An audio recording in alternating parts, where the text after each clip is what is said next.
you. Fox 56 News is your local election headquarters. It's official. Fox News, among other news outlets, including the AP, have called the race for the White House in favor of former President Donald Trump. The 45th president is now poised to become the 47th president of the United States. Tyler Melito joins us in studio with what the former president had to say earlier this morning about his victory.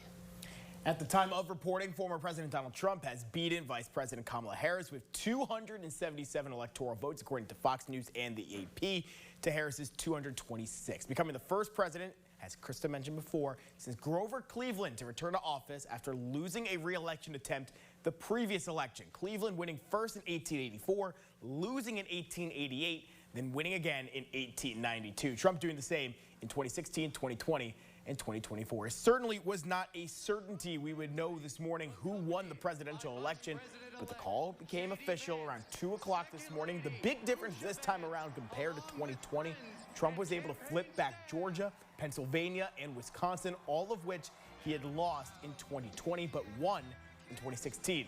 Trump spoke to supporters at his victory party in Florida around 2:30 this morning about his big win. Take a listen. These are our friends. We have thousands of friends in this incredible movement. This was a movement like nobody's ever seen before. And frankly, this was, I believe, the greatest political movement of all time. There's never been anything like this in this country and maybe beyond. Vice President Kamala Harris has not made a speech of any kind yet. When she does, we will give that to you. We're told it will come at some point this morning. Last night during her campaign party at Howard University, her campaign's co-chair Cedric Richmond spoke to the crowd, thanking them for their support. We still have votes to count.